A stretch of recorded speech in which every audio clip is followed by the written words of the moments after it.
today's webinar. Uh, Today's webinar is a wonderful topic, challenging role of physiotherapy in uh, phase, climateric phase. We have with us today a very eminent speaker, Mrs. Hannah Rajshekhar, who is Principal and Professor, Apollo College of Physiotherapy, Hyderabad. Madam, a warm welcome to you. Sir, thank you very much. Hello. Oh, thank you so much. Sir, you're audible, sir. Hello. Hello. Yes, can you hear me? Yes, I can hear you. Thank you so much for the warm welcome. Thank you. Thank you, madam. Yeah. Today we have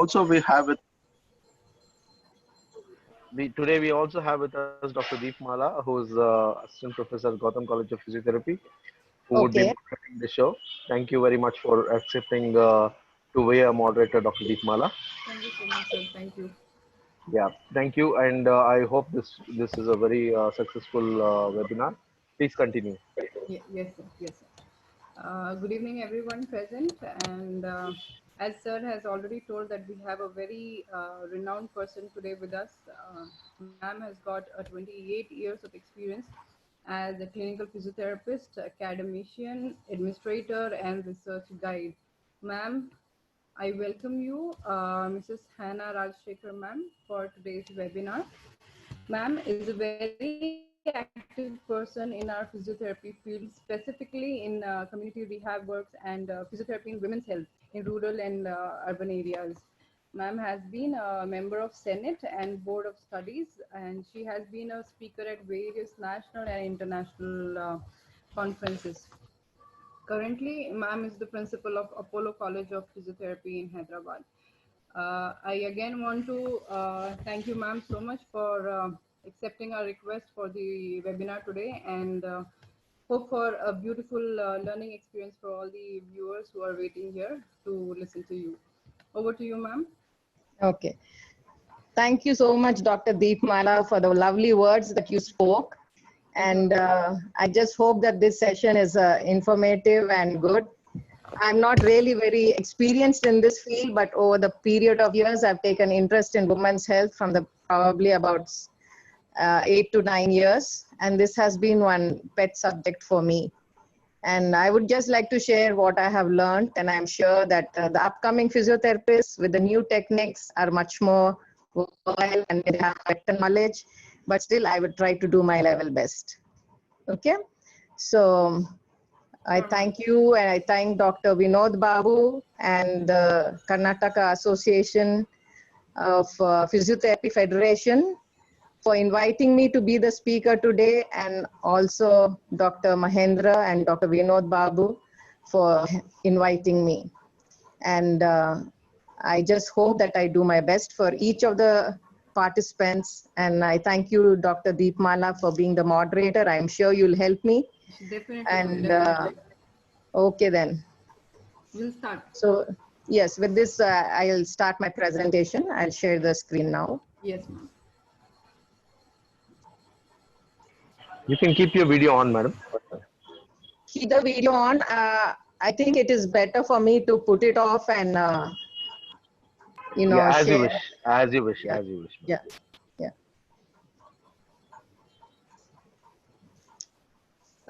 Is it is the screen visible, Yes, sir? yes, ma'am. It is To all the visible. participants and each one of you? Yes, ma'am. You can start Yes, now. please It go is ahead. visible. Yes. So the topic that I'm going to speak about is the challenging role of physiotherapy in the climacteric phase. And this is one topic that I have an interest because as we grow older, I think we face a lot of difficulties, but at the same time, that awareness can be very beneficial to everybody. So a woman's life, her journey is complex and but wonderful because a woman undergoes relatively rapid physiological changes during puberty and the climacteric. Now at menarche and menopause, which are the hallmark of these two phases of a female's life, and this is because of the aging process in the ovaries being brought about by the hormonal interaction with the hypothalamus, anterior pituitary, and the ovarian axis function. Now, this menopausal transition from a reproductive phase to a non-reproductive phase is termed as the climacteric phase. Can you all hear me? Yes, ma'am, you're audible. Okay, thank you. I'll go to the next slide. So the climacteric phase. The climacteric phase actually, if you look at the International Menopause Society in its first Congress in 1976, it formally looked at defining the process of menopause, and subsequently the WHO in 1981 gave initial recommendations for the nomenclature like perimenopause, menopause, and postmenopause. But in 1985, in their workshop conducted along with the International Menopause Society, they came up with number of definitions for these stages in the climacteric, such as natural menopause, perimenopause, menopause, premenopause, premature menopause, and so on. Eventually, in 1996, they termed the phase under a common heading called as the climacteric or the climacteric syndrome because of the various conditions or symptoms that women were experiencing during this time, such as the risk of cardiovascular diseases, osteoporosis, breast and endometrial cancer, stress urinary incontinence, and weak, or we can say as pelvic floor muscle dysfunction, and even leading to fecal incontinence. Now we have to understand that the woman lives about 1/4 of her life in this phase, facing these sort of symptoms. Therefore, giving awareness to the woman is very important so that she can live her life in a proper way. Therefore, initial screening and prevention strategies for this menopausal associated pathology is very important.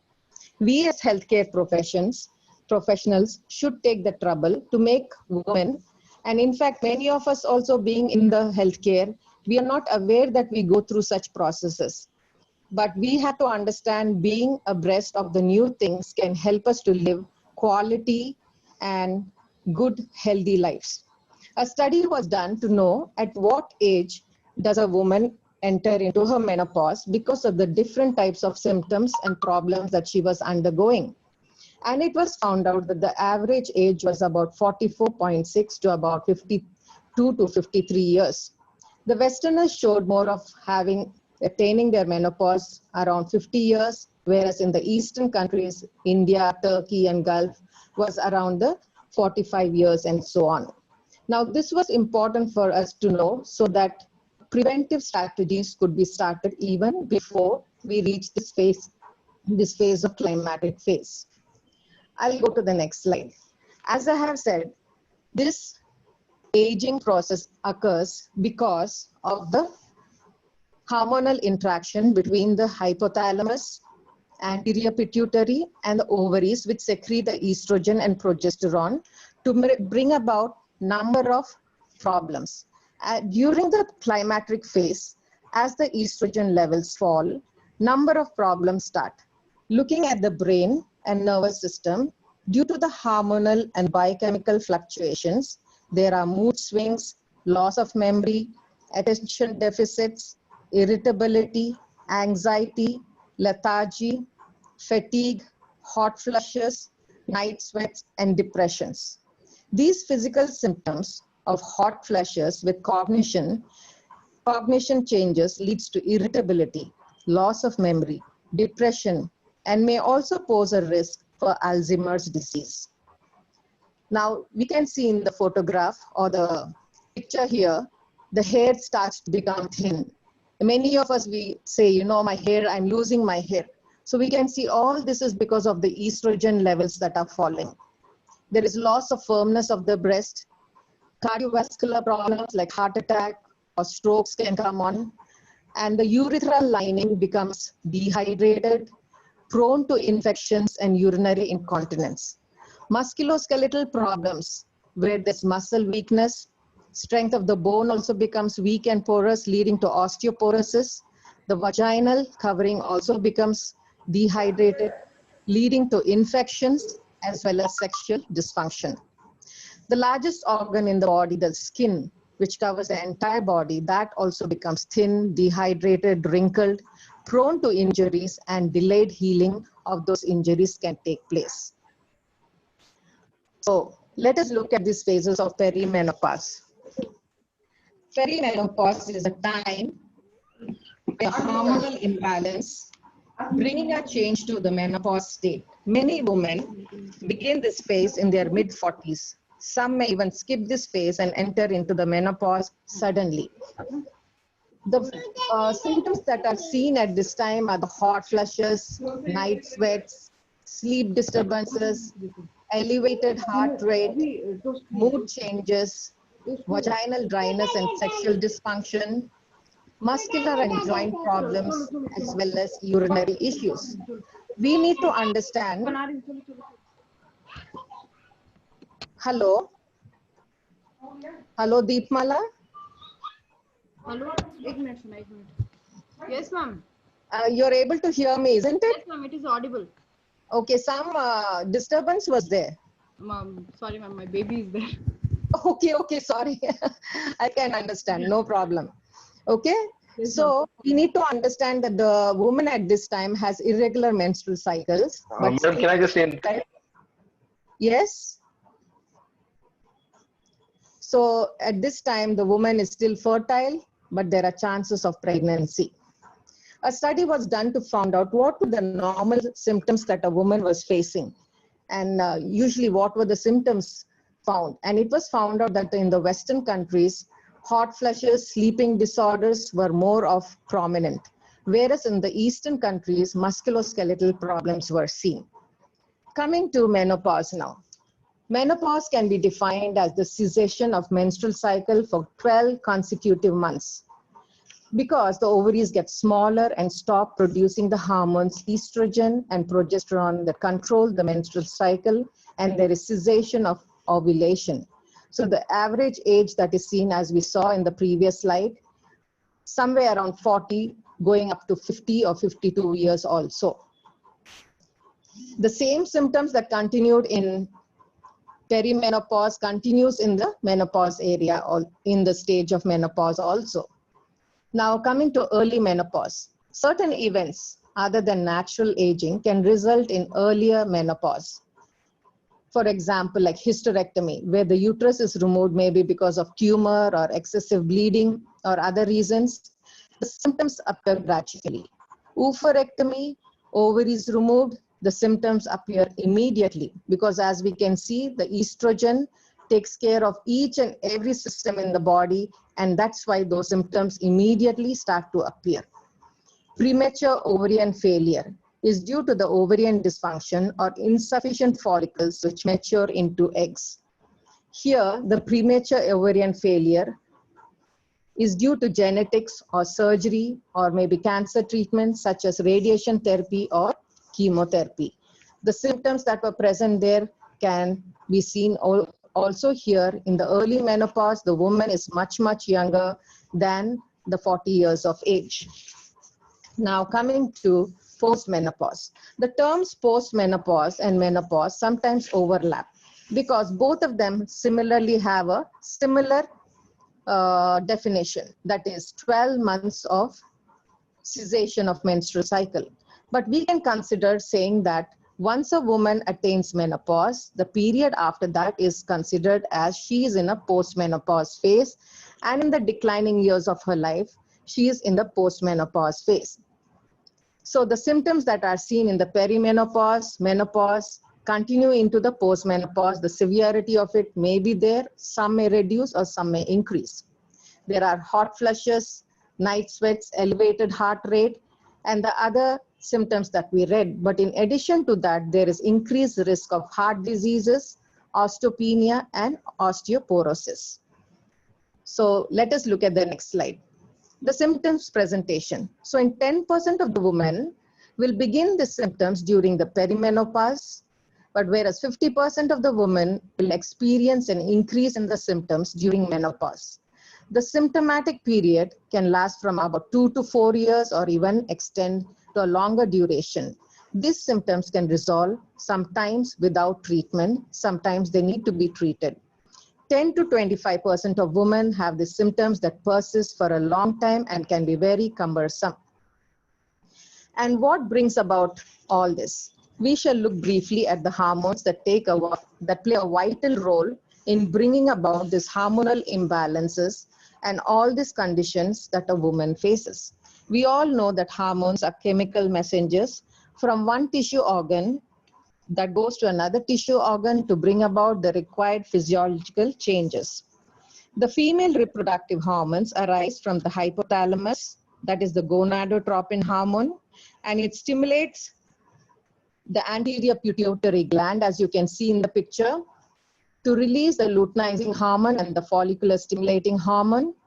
And this in turn stimulates the ovaries to produce progesterone and estrogen. We saw in the previous slide, estrogen plays a vital role in all the systems of the body. Now, during the fetal life, during its development, detectable amounts of estrogen is present. But at puberty, these levels, they increase in the puberty for the secondary sexual characteristics. The important stage of puberty, menarche, menopause, and postmenopause are regulated by the hormonal actions on the female reproductive system. The follicular stimulating hormone stimulates the development of the ova, which develops into specialized structures called as follicles in the ovaries to mature and produce estrogen. The maturation of ovum takes about 28 days, and that is termed as the maturation cycle. At the time of ovulation, about 2 weeks mid into it, the luteinizing hormone is secreted by the anterior pituitary gland, which stimulates the ovaries to produce estrogen, and the ovum enters the fallopian tube and is available for fertilization. The follicle changes into corpus luteum, which produces the progesterone and stimulates the endometrium of the uterus to thicken so that the fetus can be implanted, the fertilized egg can be implanted in the uterus for fetal development. But if the ovum is not fertilized, the corpus luteum, it degenerates. The progesterone also is decreased. This leads to a process of shedding of the endometrium, which we see as a menstrual cycle. So now the estrogen and progesterone, they fall further. The production is set in motion and the whole cycle starts again. So this is a vicious cycle in a woman's life, this menstrual cycle, maintaining the health of a woman's body. And once this ceases slowly, this menstrual cycle, because of this hormonal imbalance, different problems start to come. So let us just look briefly at what are these hormones, what is their action. The estrogen is the main female sex hormone produced by the ovary. It brings about the process of ovulation, conception, pregnancy, and regulates the cholesterol and maintains bone density. In the midlife, higher levels of estrogen are there. That means when a woman is matured and having her regular menstrual cycle and probably nearing the climactic phase, the bleeding starts to occur very heavily because of the increase of the estrogen levels during this period, leading to bloating of the body, breast tenderness, and heavy bleeding. But as we near the climactic phase or into the climactic phase, the low levels of estrogen brings about hot flushes, night sweats, palpitations, headaches, insomnia, fatigue, bone loss, and vaginal dryness. Progesterone is the other hormone secreted by the ovaries. It works with the estrogen and regulates the menstrual cycle and prepares the body for conception and pregnancy. In the climactic phase, progesterone decreases. Irregular menstrual cycle is seen, which becomes heavier and also may be lasting for a longer duration. Testosterone is produced by the ovaries and adrenal gland. In the early 20s, there is increase of testosterone, and it is responsible for libido and maintains bone health and muscle mass.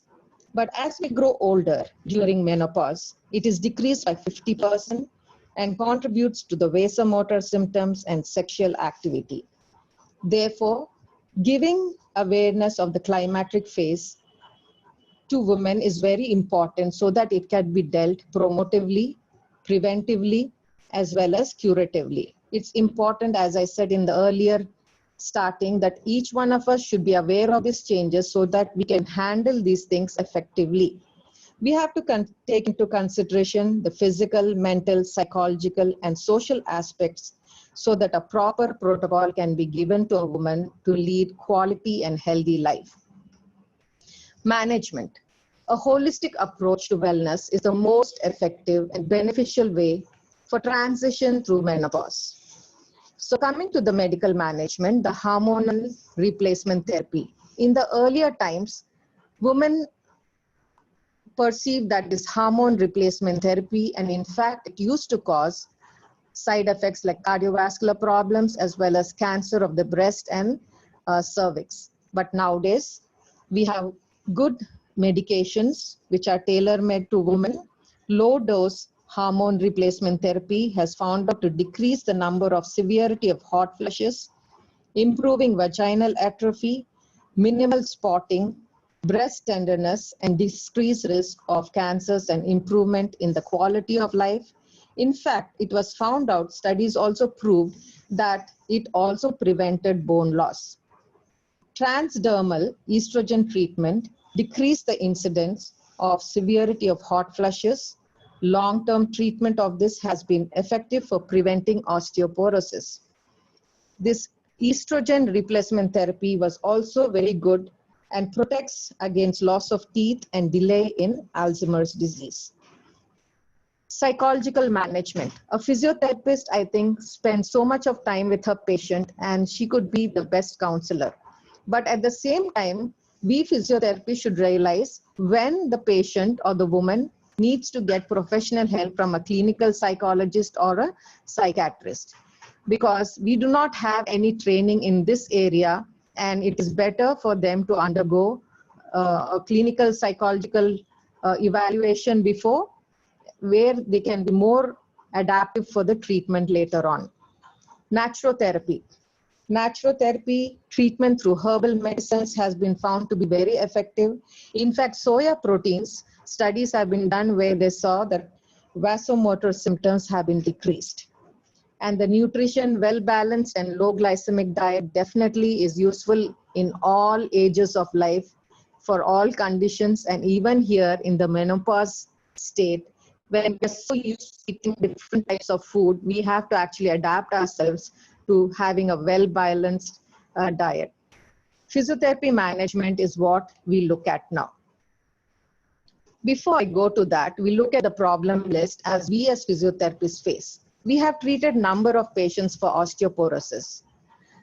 But nowadays, women are also getting awareness about urinary incontinence, fecal incontinence, and some maybe hot flushes and emotional disturbances. The urinary incontinence and fecal incontinence considered a taboo still. Women are not so free to speak about it. In fact, even we in the medical field, we shy from talking about it, about ourselves to others. What more about women coming for the help? But this awareness that is created helps the woman to seek for help. And that is where, if we have the information, we can help them out efficiently. We all know osteoporosis. We have treated number of patients. We have to realize that a woman into postmenopause of 7 years of postmenopause, definitely her bones are going to become weaker and she's in the osteoporotic stage. That's why in order to stall this problem, effective treatment should be implemented. X-rays, body CT scans, spine CT, DEXA are very helpful in diagnosing whether the patient has osteoporosis or not. But it is said that X-rays can reveal osteoporosis only after 30 to 50% of the bone mineral density is decreased. DEXA is the gold standard, and the initial stages itself, it can be diagnosed. In the DEXA, the machine converts the bone density information into T-score and Z-score. Now the T-score you can see on the slide has -1 and +1. So this -1 and +1 are considered as normal or healthy But whereas when you go into -1 to -2.5, it is considered low bone mass, but not low enough to be diagnosed as osteoporosis. As we grow lower than -2.5, it is said it is more severity in osteoporosis. The Menopause Society, which has the preventive service task, recommends that all women at the age of 65 should undergo a DEXA scan or the bone mineral density test to be done. If earlier also, it can be done if there are chances of fractures. So coming to the next slide, what are our goals and treatment? So after a good evaluation is done, we can see the problems that the woman undergoes. Definitely, we want to maintain the cardiovascular fitness, musculoskeletal fitness, as well as reduce the symptoms of urinary incontinence and modulate hot flushes. We have a good treatment protocol over here. And according to the capability of the patient, we need to give a good exercise prescription covering all this type of exercises for the patient to make them fit, as well as to overcome some of their problems that they can face later on as they keep growing older. So here we have a little break. We have pelvic floor physiotherapy, an emerging field. I know it's really not emerging. It has come on from the past, I think, 15 to 20 years. As we could see that in the first slide, I said, when, you know, the nomenclature of menopause came around 1996, it was discussed over then. So there was awareness there, and slowly physiotherapists also started to work in this field. But many of us are not geared to this, but slowly I can see many female physiotherapists are taking up this field, which is very encouraging for all the women that we have here. Before I go into that, I would like to talk about a little bit of the anatomy of the pelvic organ, because sometimes we tend to skip on this, and having a little idea about this can be a little bit helpful. The anatomy of the pelvic organs, you have there, you can see the pelvis, you have the bladder, the uterus, and the rectum. I would like to talk about the bladder. You can see the bladder. It is a trigon-shaped muscular organ. You can see at the base, it has the two ureters coming from the right and left kidneys.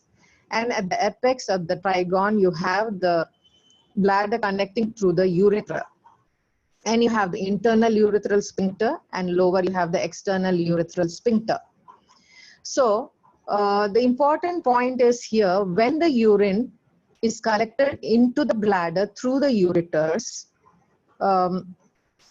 what happens is this internal urethral sphincter, it constricts, doesn't permit the urine to leak into the urethra, as well as the external urethral sphincter is also constricting.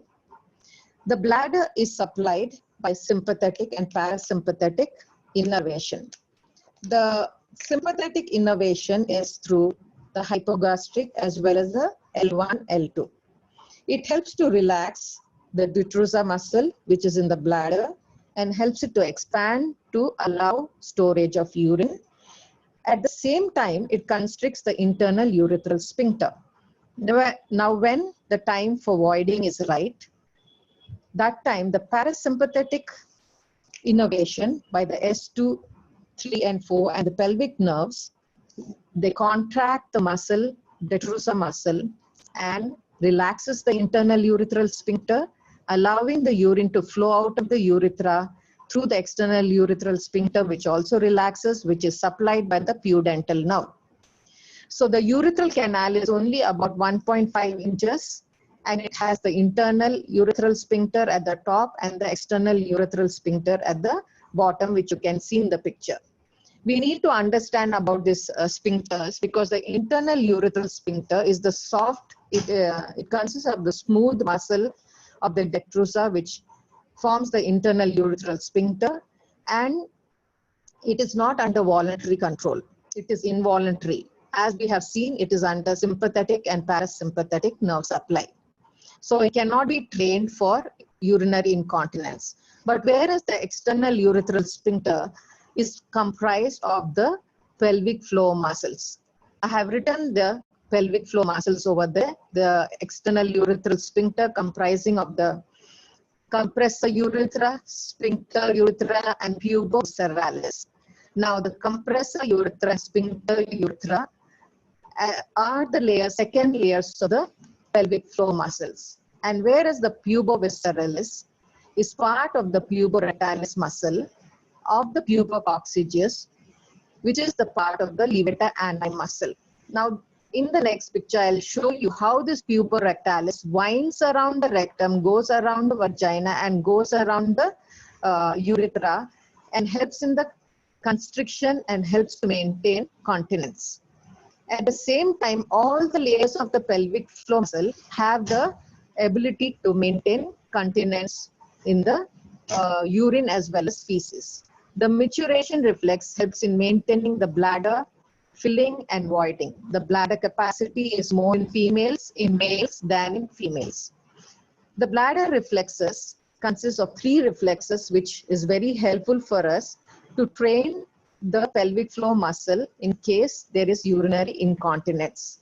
So looking at the muscle guarding reflex, now what happens is during the filling stage of the bladder, the pelvic floor muscle guarding or contracts, the pelvic floor contracts, and progressively what happens is the bladder starts to expand and storage of the urine increases. So as the pelvic floor contracts, the storage of the urine increases, not permitting any urine leakage to occur through the internal urethral sphincter as well as the external urethral sphincter. They both are in a constricted position. Coming to the cough reflex. You know, when we cough or sneeze as we grow older, because of our weak pelvic floor muscles, sometimes there can be leakage of urine. This is because of the increase in the intra-abdominal pressure. At such times, immediately, the pelvic floor muscle can contract to avoid any leakage of the urine. Another point is the pelvic floor muscle bladder reflex. Here, the pelvic floor muscle contracts as well as there is simultaneously relaxation of the bladder is seen. Now, I'll give an example for this. Suppose a person wants to void and is not able to go to the, the availability of a toilet is not there, unable to go for voiding. So what happens, immediately the pelvic floor muscle contracts, and simultaneously this brings about the relaxation of the bladder, helping it to expand with the urine so that at the right time, when voiding is possible, the voiding can take place. So these 3 reflexes are also used for increasing the strength of the external urethral sphincter. Now coming to the next slide, the female reproductive system. When we look at the female reproductive system, we see the uterus, the ovaries, the fallopian tubes, the cervix, and the vagina. I would just talk a little bit about the uterus. The uterus has 3 layers. The inner layer, which is the endometrium. It is highly vascularized and it is shed during the menstrual cycle. The myometrium is the middle layer and expands in pregnancy for fetus. And it also contracts to push the placenta out of birth. It also covers the vessels to decrease the blood loss after labor.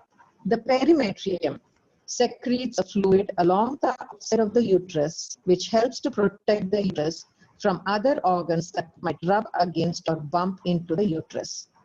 So what a wonderful mechanism God has created us to protect us from injuries. Now looking at the vagina. The vagina is also comprised of the levator ani muscle. And it has the constrictor spasm, and that is why when we check the pelvic floor muscles, when we do a digital manual testing, we test it per vagina because the constrictor mechanism of the pelvic floor muscle in the vagina can help us perceive the strength of the pelvic floor. Now coming to the rectum. The rectum is the part of the large intestine and connects the colon to the anal canal, and where feces is expelled out of the anus. Expansion of the rectal wall sends a signal to the brain to activate the process of defecation. Now, in the rectum, it consists of the circular involuntary smooth muscle layer of the rectum, and this comprises also the internal anal sphincter. So the muscle, smooth involuntary muscles from the rectum also forms part of the internal anal sphincter. And this sphincter is not under the control of the person, but under involuntary control. And coming lower, the external anal sphincter is made up of the pubic puborectalis muscle. So the fibers of the external anal sphincter, they intermesh with the different fibers of the puborectalis muscle. The deep muscles of the pubococcygeus, coccygeus, ilococcygeus are innervated by the branches of the sacral nerve. But puborectalis is supplied by the pudendal nerve. That's why in fecal incontinence, the puborectalis muscle is stimulated through the pudendal nerve.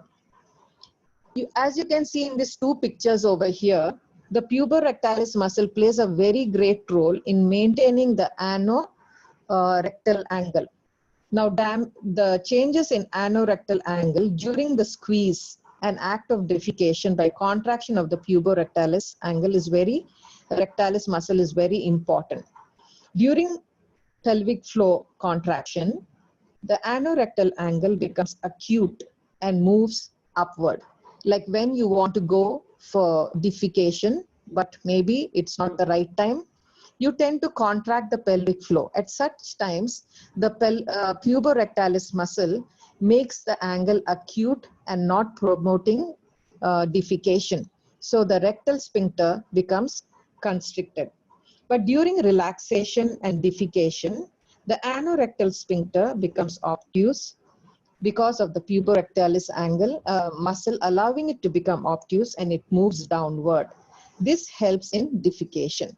So these are the two things, and it is found out, it is seen in the picture, the person sitting, how the angle is acute, but whereas when you sit in Indian style of toileting, how the angle becomes obtuse. And actually this is very important because it reduces the strain and also reduces the strain onto the weak pelvic floor.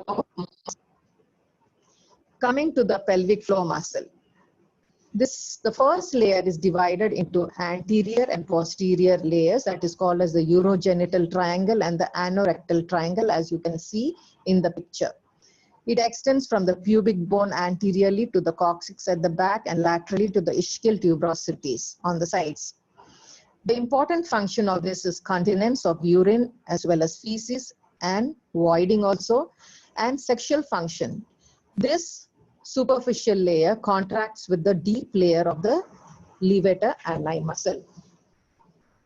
The pelvic floor muscle, as we have seen, now acts as a dynamic platform and comprised of three layers: the outer layer, the superficial layer, which was the urogenital layer, urogenital triangle, and the anorectal triangle. And the middle layer is the urogenital diaphragm, and the inner deep layer, the pelvic diaphragm. You can see I have written all the muscles over there. I'm not going to each muscle. But the important thing is all these layers have constrictor mechanism for the urethra, vagina, and the rectum. So they help in continence. They try their level best to see that there is no urinary leakage as well as there is no fecal incontinence. And here you can see in the inner layer of the deep layer for the pelvic diaphragm, the levator ani muscle, having the pubococcygeus. It has three muscles: the pubovisceralis, which is around the urethra, and pubovaginalis, which is around the vagina, and the puborectalis, which is around the rectum. It is this puborectalis muscle which circles around the rectum, going around the vagina, going around the urethra, and called by as names like pubovisceralis, pubovaginalis, and puborectalis. So these play a great role in maintaining continence as well as voiding properties. Coming to the major functions of the pelvic floor muscle. Definitely, as we can see, this thin, small muscle has a very dynamic role to play. It supports the floor of the pelvic. All the organs are resting on it.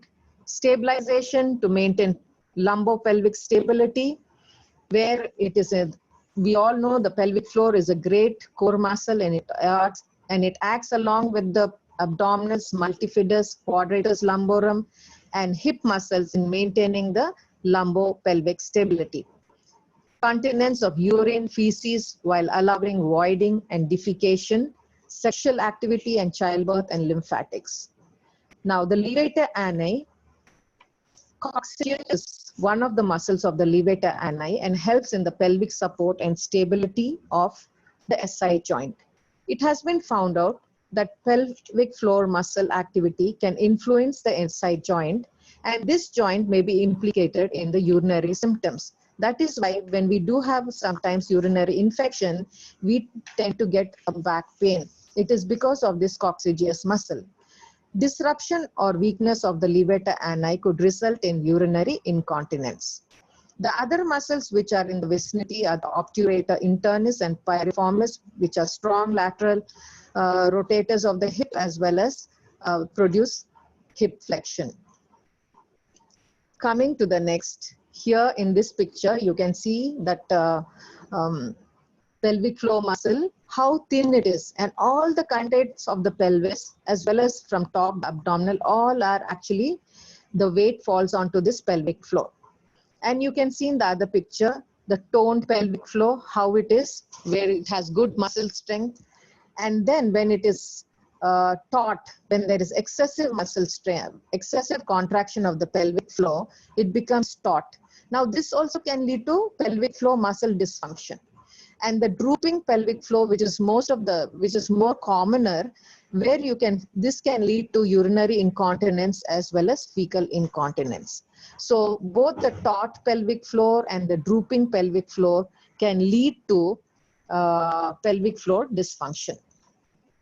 Causes of the pelvic floor dysfunction. As you can see, I've named number of causes, the pregnancy, childbirth. You can now see from the previous slide, you can imagine all these conditions which I have mentioned, all this resting on that thin pelvic floor muscle.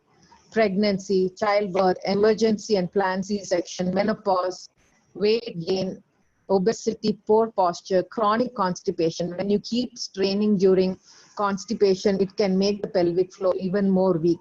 Chronic cough.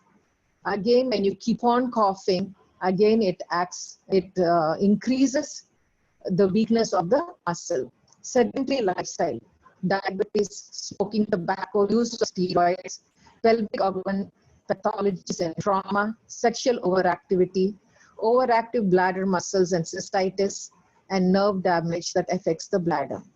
I would like to say something about the poor posture. Why am I saying this is because when we see the woman coming, maybe even when she's younger, having the different type of structures. Each one of us are born with our own type of structure. Some of us have a increased anterior pelvic tilt or a posterior pelvic tilt. And when we have these postures which are not aligned properly, it can give the physiotherapist an idea that as she becomes older, that she could get a weak pelvic floor or go into pelvic floor muscle dysfunction. So sedentary lifestyle can affect the stability, mobility, as well as bringing about the compression of the muscle. In fact, even tight pants, low waist pants, high heels can alter the movements of the hip joints and leading to pelvic floor. Cases have been seen where even dribbling of urine was there in few people who are used to wearing these tight pants. And once they were evaluated and advised to stop wearing those pants over a period of time, along with exercises, this dribbling urine was reduced.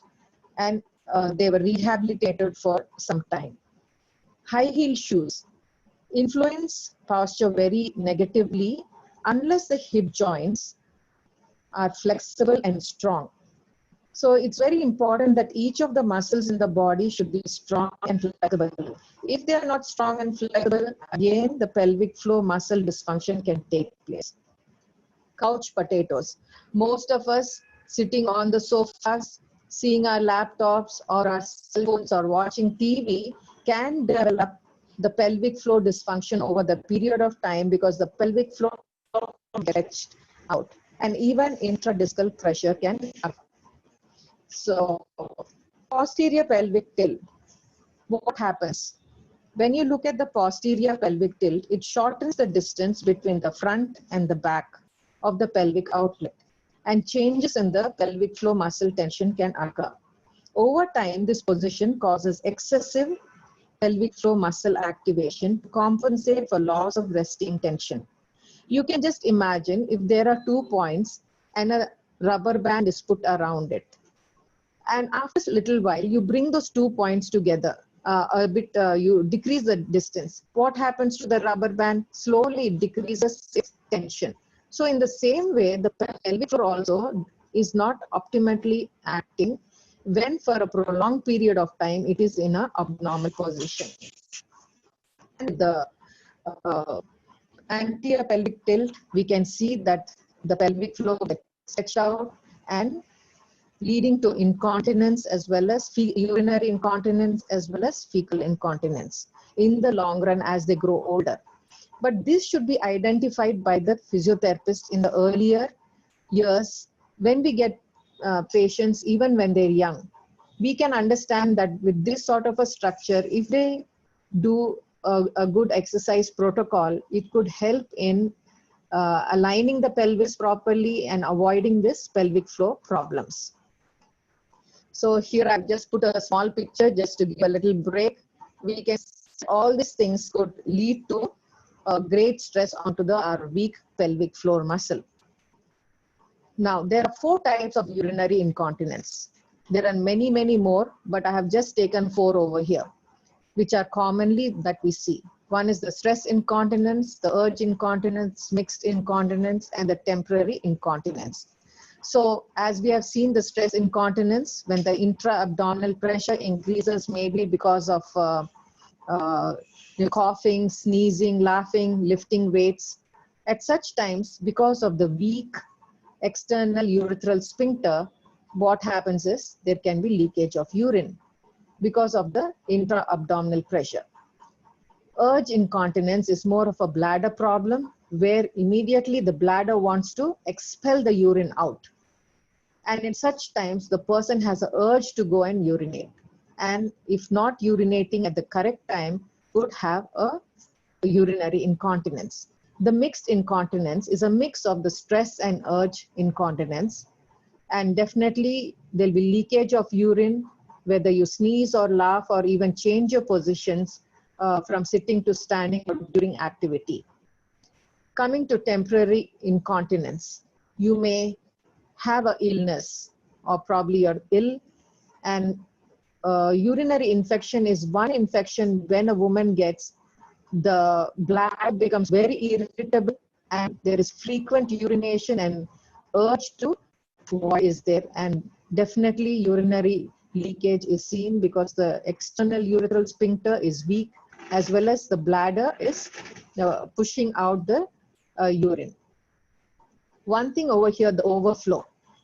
As the bladder keeps filling, but over a period of time, the stress cannot be taken by the external and internal urethral sphincters, leading to leakage of urine or dribbling of urine. So definitely voiding at correct times or avoiding such stressful episodes is very important for a woman. So here we can see in this slide, a good history, clinical assessment is taken and diagnosis is also given. And then the important thing is in the management, pelvic floor muscle training for stress urinary incontinence as well as overactive bladder is seen. And here physiotherapist plays a very important role, bladder retraining, as well as using electrical stimulation and vaginal inserts or urethral inserts. When these treatment fails, specialized management like surgeries or other things are also given. So looking at the evaluation of the pelvic floor muscle strength. Evaluation of pelvic floor muscle strength is important for us to know, first to diagnose and also for a follow-up to know if we are improving in the patient. Throughout the rehab program, periodical assessment and documenting should be done. On taking a talk with the patient, we will be able to know what is the problem of the condition. And accordingly, there are a number of formats that are pelvic floor discs, as well as urinary incontinence, fecal incontinence, pelvic organ prolapse, and so on. This can help the physiotherapist to document and also for a follow-up to understand whether the patient is improving with the treatment or not. Clinical observation or visual observation. Observing the perineum is very important to know the structure as well as the skin condition of the perineum. Here you will also observe the contraction and relaxation of the pelvic floor muscle, and also you can observe, if you ask the person to cough, how is the patient, how is the contraction of the pelvic floor? Is there some leakage during the coughing that is taking place? That also has to be observed and done. Bulge, drop, or distension may be because due to some prolapse also needs to be noted down, or hemorrhoids in the rectum also need to be noted down. So in 1948, Kegel said that the correct pelvic floor contraction is squeeze around urethra, vagina, and the anal opening, and a lift of this whole perineum muscle. So when we observe, we should see if they're squeezing around the urethra, vagina, and the rectum, and the pelvic floor is being lifted upwards. This should be observed because the patient cannot understand, and usually they do it in the opposite way, where they actually, the pelvic floor descends downwards. So this also should be known and jotted down so that we can appreciate this later on to see if he's able to recover properly, if she is able to recover well. The vaginal palpation done through manual or digital muscle testing is per vagina. As I was telling you, it is done per vagina because the pelvic floor muscles form part of the vagina which has the constrictor mechanism, and this can be evaluated through the vagina and can be perceived. The strength of the pelvic floor muscle can be perceived in this way. Ultrasound and MRI are definitely the gold standards, and real-time diagnosis can evaluate the pelvic floor muscle contraction and relaxation also, and also can show if there is any urinary incontinence. EMG biofeedback measures the electrical activity of the pelvic floor muscle, and it is also the very efficient way of treating for fecal incontinence. And but whereas for urinary incontinence like stress incontinence, it has been found out that Kegel's exercise plays a vital role. The pressure manometer or perineometer is can be measured in the urethra for the closure of the external urethral sphincter for the pelvic floor mass. Here the clinician should be careful to see that infection is aseptic techniques are followed so that infection is not, as well as the perineometer is designed to record changes in the vagina during the pelvic floor muscle contraction. It can detect even abdominal pressure or cough or strain, or if you're using other muscles to contract like the hip adductors and abdominals or the glutes. So these should be avoided while asking the person to perform the pelvic floor muscle contraction. Vaginal weight sensors. Now this has both a therapeutic as well as a diagnostic feature. This Pavlik developed these in 1985, and it is a measuring tool as well as a therapeutic tool. It comes in a package with about 3 to 5 of these cones, and each one has a different weight. The heaviest weight a woman is asked to hold for about a minute. If she can hold that weight for about a minute, then the pelvic floor is said to be a resting pelvic floor muscle strength. It is called as the passive pelvic floor muscle strength.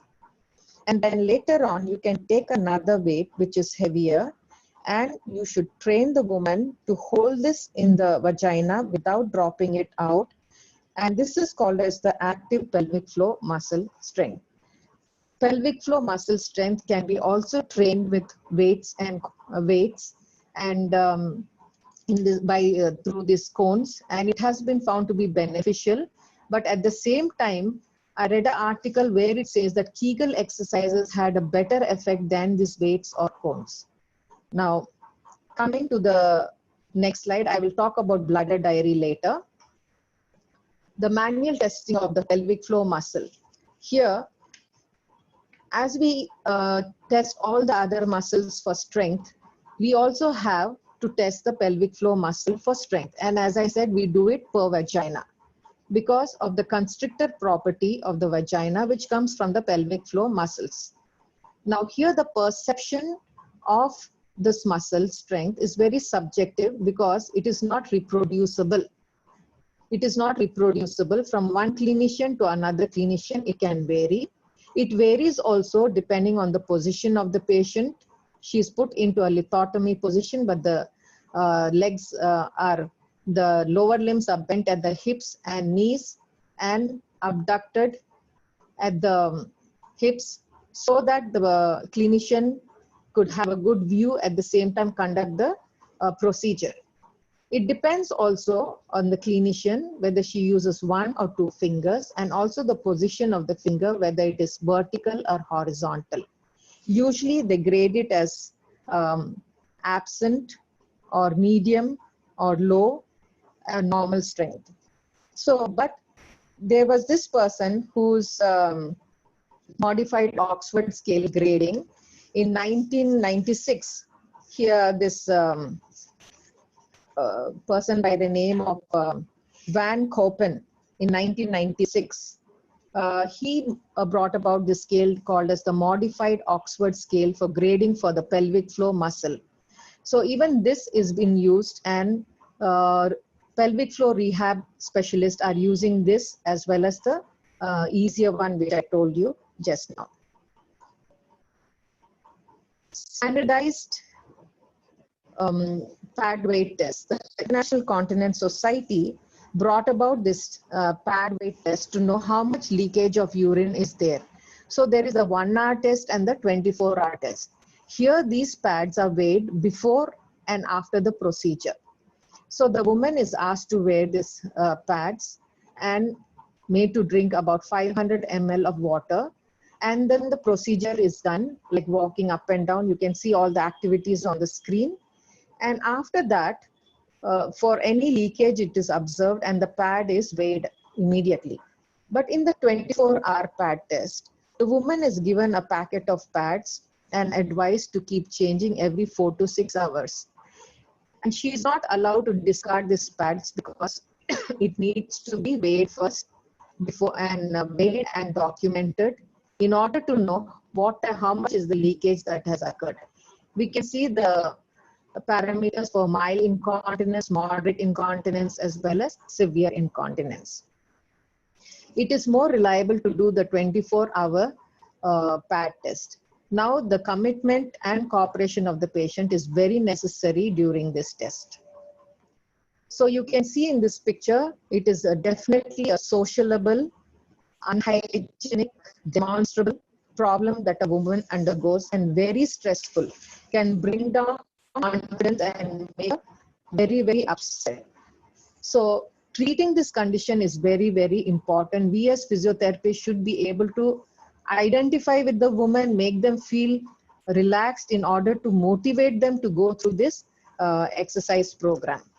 Coming to the bladder diary. Bladder diary, filling the bladder diary also requires commitment from the patient. And usually it is done for 3 to 7 days, very rarely 24 hours, but otherwise appropriate bladder diary should be filled for at least 3 to 7 days in a row. Columns for is there where the patient should mention when he got out of bed, went to bed, and all the things that he is doing. she is doing, like drinking how much water, how much ml of water or any other drink that is taken, and voiding. When the woman voids, she should measure or pass the urine in a jar which is measurable, and this should be documented. Along with that, while passing urine, whether there was any fecal incontinence also should be noted down. At the same time, was there any urgency or whether there was an accident leakage also should be jotted down. This document helps to give us an idea for follow-up for later on to know if the patient is really recovering or positively being benefited by the treatment that we are giving to the patient. So now we come to the incontinence hotline. So definitely we need to look at this in a very positive manner to be able to treat each of these women who are coming with different types of problems. And this is one problem only a woman can explain to a woman, isn't it? So what are the types of treatment that you can give? Each and everybody learns about Kegel's exercises. Even a graduate of physiotherapy learns this exercise. But the important or valid point here is that none of us know how to perform the Kegel exercise. Many of us cannot perceive how the pelvic floor muscle contracts. Instead of that, we contract our adductors or our abdominals, or we contract our glutes. So here it should be taught well. That's why I have put that picture over there, where there should be a contraction around the rectum, urethra and the vagina, and the lifting of the perineum should take place. This should be taught to the patient, and this requires commitment from the patient, as well as the motivation should be given from the physiotherapist for the patient to learn this exercise, because studies are showing that Kegel's exercise are very beneficial for stress urinary incontinence. The NAC principle. The NAC principle is when there is an increase in intra-abdominal pressure because of maybe coughing or laughing or changing the position or sneezing, at such times there can be leakage of urine. At such times, immediately the woman should be informed and trained to perform the pelvic floor muscle exercises. Pelvic floor retraining using EMG, as I told in the previous slide, it is diagnostic as well as therapeutic and very beneficial for the woman who cannot perceive the pelvic floor muscle contraction, can be benefited by EMG biofeedback. Cone therapy I have already explained. It is both diagnostic as well as therapeutic. Electrical stimulation of the pudendal nerve for activation of peripheral of pelvic floor muscle for the closure of urethra is very, very important. And even here, the woman who is unable to perceive how to do it can be even given the electrical stimulation in the earlier stages so that she learns how to contract the muscles when the muscles become very, very weak and there is no muscle contraction seen. Coming to involuntary reflexive pelvic floor muscle training. Now, each of us women, we are busy throughout the day doing number of activities which could lead to involuntary leakage of urine, as I showed you in the previous slide. During all these activities, sometimes dribbling of urine can be there. The woman should be trained to reflexively contract the pelvic floor muscle, so that this practice of contracting the muscle often during such activity can help in strengthening the weak pelvic floor as well as the external urethral sphincter as well as the external anal sphincter. Studies have shown that normally the maximum effect of strength training, it occurs for 5 months. The woman has to undergo literally 5 months of pelvic floor muscle exercises. That is why most of the women, they after some time discontinue the treatment. But the physiotherapist should be able to motivate this woman to be able to continue the exercises at home, to see that they give a schedule which is feasible for them, accessible for them to continue with these exercises. And it is said that this exercise should be supervised for at least 3 months, or follow-up should be done periodically so that the patient can come to the physiotherapist, and the physiotherapist can have an idea and also see whether the woman is doing the exercise properly. Bladder habit training. This is another one which we have to observe the natural voiding pattern of the person and develop individualized toileting schedules. So if the person is able to urinate on schedule, this brings down the urge and as well as the leakages. And at the same time, we can also encourage the woman to increase the hold time. That means if they want to void, you can tell them just, delay the voiding for about 3 seconds. This helps to increase. As we saw in the bladder reflexes, immediately what happens? The pelvic floor muscle starts to contract and relax the bladder. So these reflexes come into play when you ask the patient to increase the hold time. As well as if the person is going out, you could always tell them not to take too much of fluids, at least 1 hour to 1.5 hours, to avoid any urgency or accidental leakages. Avoiding bladder irritants like too much excessive fluids, like tea, coffee, or strong drinks which could irritate the bowel is very important. A home program with the pelvic floor exercises along with the other exercises which we saw in our treatment goals should be fashioned, tailored, should be made customized for each and every patient so that she can adhere to the program. So here in this slide, you can see the correct action of the pelvic floor. This should be the way the pelvic floor, the core muscles, see how they all are acting together. The pelvic floor contracting and going up, the abdominals and the multifidus contracting. This is the way it should be done. But if you do it in an opposite way, this could increase urinary incontinence, and this is actually for when the pelvic floor muscle becomes very weak. There is also something called as reverse Kegel exercise, which I'm not going to discuss here. That is very applicable for the tight pelvic floor muscles. So we'll go to the next slide. So here you can see over here, as I was just telling you, in different positions, how urinary leakage can occur. At such times, the woman should be able to practice the reflexive pelvic floor muscle contraction, which could help in decreasing the urinary leakage. Coming to osteoporosis. Now we all know that osteoporosis is one condition that most of us have been treating. The bone mineral density starts to decrease. And as I told you in the previous slide, it is said studies were showing that 7 years post menopause, the woman is likely to be the bones are likely to be osteoporotic if she was not doing strengthening exercises.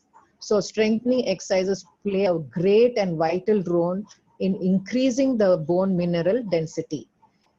Resistance training is very important for all the muscles of the body, as well as even for the back extensor muscles, which reduce the risk of fractures in the vertebral column. And also we have high resistance training for the lower limb, which helps to reduce the risk of femoral neck fractures. Now these are the fractures which a woman is really prone to, as well as Colles fracture. So strength training for all the muscles of the body are definitely important. Usually some women try to do fast flexion exercises of the abdominal. A study was done and it was found out that after 2 years, these women actually develop fracture of the vertebra. So we have to remember, as a woman is aging, better to give flexion, not to give flexion exercise. If you have to give it, give isometric flexion exercises for the spine.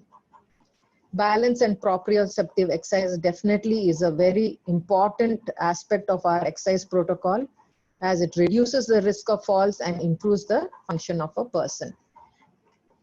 Whole body vibration. So a study was done where the person was made to use the vibration plates as well as the exercises. and the other study showed only exercises. And they found out the person who was using this whole body vibration along with the exercises has increased bone mineral density. So this is also one thing which we should incorporate.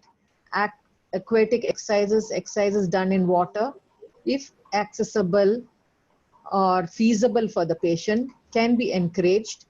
But if you look at the general public, you know this exercise is really not very accessible for all, but it has immense benefits for the patients. Like, for example, degenerative conditions, the pain levels can be reduced, as well as muscles can be strengthened very effectively and even at a faster rate. Weight bearing exercise is a very important exercise, and this can be taught very effectively for all patients. TheraBands, TheraLoops, TheraTubes, exercise balls, all these things can be used. At the same time, observing the posture of the patient is very important. As I told you, posture plays a very vital role. The way the patient aligns his body, even as he grows older, because of the skeletal changes, the posture can become devoid. But as you strengthen your muscles, as the strength and flexibility is maintained and the balance is maintained, the posture can be optimal. Coming to hot flushes and night sweats, loose cotton breathable clothing is essential, because as I was telling you, as a woman ages, she feels very uncomfortable with hot flushes and night sweats. Loose breathable clothing is important. Avoiding coffee, sugar, alcohol, hot and spicy foods, and maybe a lot of cakes and maida, which we make with maida, is very important, because this has been shown to cause a lot of hot flushes and night sweats. It was shown that resistance training as well as aerobic training was very important for these patients in bringing down the hot flushes, and the patients were able to sleep better. On the other side, I have kept the degrees of the hot flushes: mild, moderate, and severe. So in the mild, you have the sensation of heat without sweating. Moderate, you have sensation of heat with sweating and able to continue activity. And severe hot flushes, you have sensation of heat. The person has to stop the activity, maybe change the clothes or go for a bath, and can be very cumbersome. But thanks to exercise, that shows being active is very important as age, and doing our exercises can be also very helpful. Emotional disturbances. A study was done during the climacteric phase, and they found out that most of the women had anxiety issues, depression, irritability, and nervousness, bad mood and sadness. I think most of us go through these periods of bad mood and sadness, and memory loss. So exercises, being active, whether it's gardening or doing housework or, being in a fitness regime, is very important, helps to give positive thoughts. And even being prayerful or doing meditation has found to be having a peaceful effect on the emotional problem of a woman.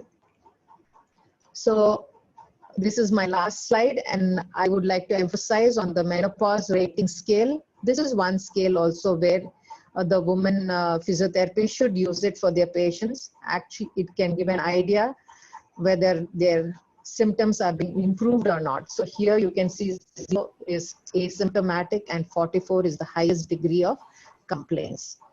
Next is my take-home message. The climacteric phase can be managed very efficiently with our preventive, promotive, and curative measures. Physiotherapists need to emphasize the importance of pelvic floor rehabilitation, as well as dealing with degenerative process at the same time. The therapeutic protocol with fitness component can be very helpful for a woman. Group therapy has found to be very helpful so that the woman will adhere to the treatment. She is motivated and she sees other people also going through this process of treatment. When I was giving this presentation some time back, and when somebody asked me, how do we do a pelvic floor muscle contraction? And I explained to them, but at the same time, when I found this video on the net, I thought I should show it because it could be helpful for every one of us to pursue. The pelvic floor is the base of the group of muscles referred to as your core. These muscles are located in your pelvis and stretch like a hammock from the pubic bone at the front to the tailbone at the back and from side to side. They support the bladder, bowel and uterus, and play an important role in bladder and bowel control and sexual function. If your pelvic floor muscles don't work well, you may leak when you do things like coughing, sneezing, lifting, laughing, or exercising. To stop this from happening, you need to switch on your pelvic floor muscles. To switch on the pelvic floor muscles, you need to squeeze and draw in the muscles around your vagina, as if you are trying to stop the flow of urine. Lift them up inside. Breathe normally. Don't hold your breath or tighten your buttocks. Then let go and relax the pelvic floor muscles completely. Notice as you tighten and lift your pelvic floor muscles, they tighten and close around the anal passage, vagina, and urethra. By exercising the pelvic floor regularly, you will train your muscles to work automatically when they are needed.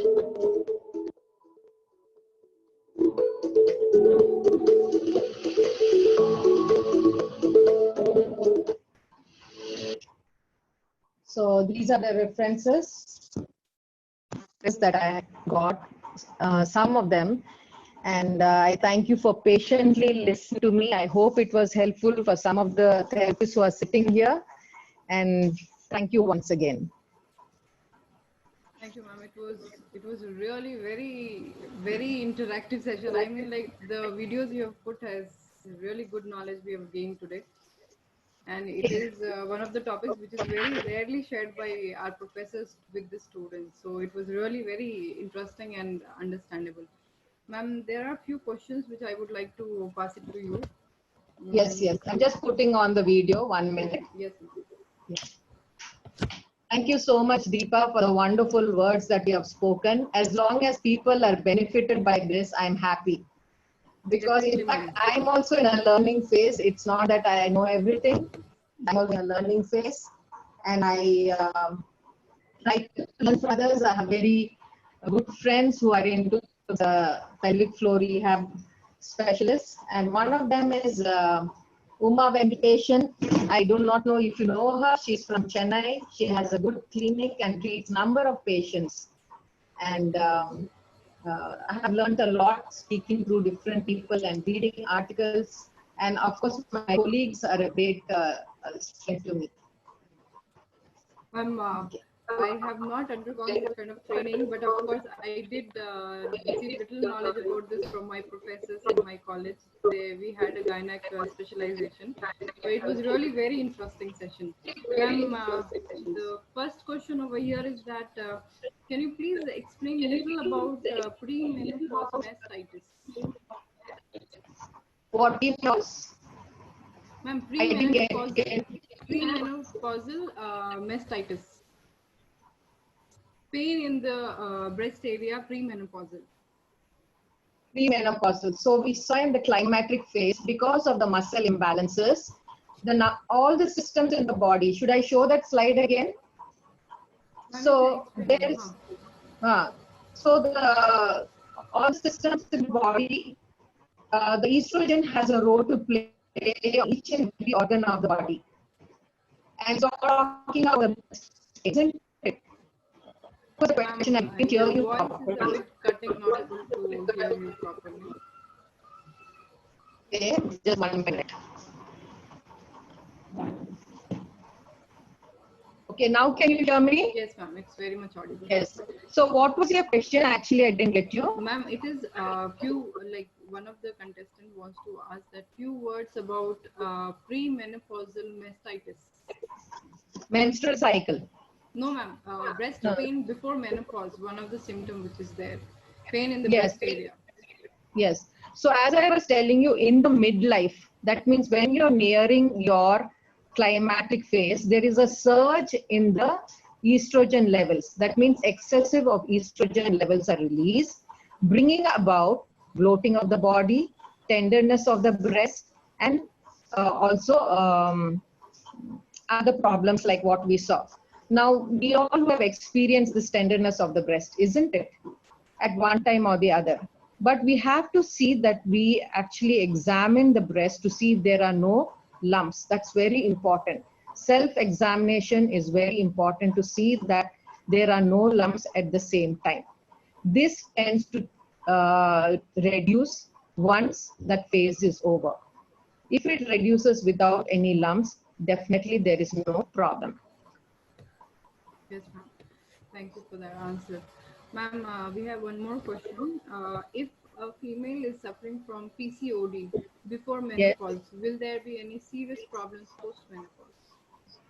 I have not looked into about this, but I know in PCOD there is a lot of hormonal imbalance, as we can see, and maybe I need to look into this aspect. I have not looked into this aspect, but definitely they could also have this menstrual. They could also have problems leading with this because of the hormonal. Already in PCOD, we need to understand there is a hormonal imbalance, and with the climactic phase, already there is an imbalance occurring. And in PCOD, the luteinizing hormone is said to be in excessive. So this can bring about other various symptoms. Yes, ma'am, definitely. When there is a problem with the hormones, then definitely it is going to work on our bones also. Yes, and there are different conditions. It's actually what the question asked is very good, because there are different, when you look at the hormones, there are different conditions. If the follicular stimulating hormone is increased, there is a different condition. If the luteinizing hormone is increased or decreased, increase or decrease of the follicular stimulating hormone, each of them have different conditions. So right now I have not looked into that aspect, but maybe this is a good question for me to explore. Yes, ma'am. Ma'am, we have one more question over here. Is there any relationship between the lumbar lordosis increase post-delivery and pelvic floor muscle strength? Oh, definitely. As I was explaining about anterior pelvic tilt, you have seen that I explained about anterior pelvic tilt, and already during delivery, because of the laborious process, the pelvic floor is already weak. Yes, and with this anterior pelvic tilt, it is going to become weaker. And it is said that this pelvic floor, it expands literally about 200 times its normal length. And imagine that pelvic floor coming back to its normal position definitely needs to be strengthened. Otherwise, this urinary incontinence definitely is going to be there. And we can see many of the women after post-delivery do have urinary incontinence. It's just that because they are having their periods, because they're having their periods and with the pad, they may not be able to perceive it. Yeah. So starting pelvic floor exercises in the beginning itself is very important. This can help to reduce the pain also in the perineum area. Okay. Yes, thank you, ma'am. Ma'am, will it be helpful for the patients if we prescribe core strengthening exercises for them if they have? Yes. In fact, I have done some exercises for core strengthening, along with the pelvic floor rehab, and I find it helpful. And Pilates is one core strengthening exercise, which it is, I think, the upcoming thing. I've seen many people talking about it. Yes. And one of my colleagues also has helped me try to strengthen and do these exercises. Definitely, it is adjunct for treatment. Ma'am, one more question. After that, I would like to end it. I know you must be tired now. No. One more question here, that will pelvic floor muscle exercises help during dysmenorrhea? Definitely. In fact, during dysmenorrhea in the young age, at that time, even I was one of the person who experienced this, but did not have any idea that pelvic floor exercise could be beneficial. But now there are articles that show that Kegels exercises can help to decrease this pelvic, dysmenorrhea pain. So I think Kegels exercises plays a very great role even in dysmenorrhea. The grading of pelvic floor muscle which you had shown, till Yes. what grading shall we prescribe Kegels exercise, and after which grading we think that Kegels will not be effective for the patient? The grading. So when we give the exercises to the person, the first of all, we have to understand, even if the grading is good, we have to understand if the patient is able to perceive what is the pelvic floor contraction and relaxation. Sometimes they cannot perceive that. You need to do that exercise or maybe train with the EMG biofeedback or perineometer, where the person learns how to do the exercise and can be implemented. Once the patient can be able to do the exercise, you can give the Kegels exercise. So most of us physiotherapists, we are able to implement it at the beginning stage. But patients, they come to us maybe with very weak pelvic floor muscles, and the problem becomes acute. Yes, ma'am. Thank you so much, ma'am, for your session, and I'm sure all the viewers who are here listening to you must have been enlightened with your knowledge. The way you have in-depth explained anatomy and everything, it was very nice. No, I wanted to explain that because I find that this will help us to understand how to rehabilitate the pelvic floor. Yes, I feel ma'am. that it's Until we know important. in detail, we cannot treat the patient. Yes, because we have to understand the external urethral sphincter, the external anal sphincter, they all comprise of the pelvic floor muscles. Yes. When we know that, we can understand what exercise we are giving to our patient. The credibility of the pelvic floor muscle exercise increases. Thank you so much, ma'am. I'm sure most of our viewers are going to start using this Kegels exercise and implementing on their patients very soon now after your session. Thank you so much. Not only on patients, I think all women should start practicing it right now. Yes, ma'am, definitely. Ma'am, I Thank will pass it over to Mahendran sir now. Thank you, Deepmala, for moderating very well. Thank you so much. Ma'am. Yes. And thank you for Yeah, thank you, madam. It was a wonderful session. I'm sure, this topic should be touched every now and then so that, people are more aware of it. Yes, thank you, sir. You have been very kind to invite me to be one of the speakers. It's a pleasure, madam, having you. It's a great honor having you talk with us. Yes. So thank you so much for taking your time and sharing your knowledge with everyone here. Yes. And I'm sure we'll have more workshops and sessions in the future so that your knowledge can be shared to everyone and they can benefit. Thank you so much. Thank you Sir. Thanks so a much, lot. Dr. Deepmala. Thank you so much, sir. Thank you. Thank you, You've been ma'am. wonderful moderator. Thank you so much. Thank you, sir. Thank you, everyone. Good night. Yes, good night. Yes.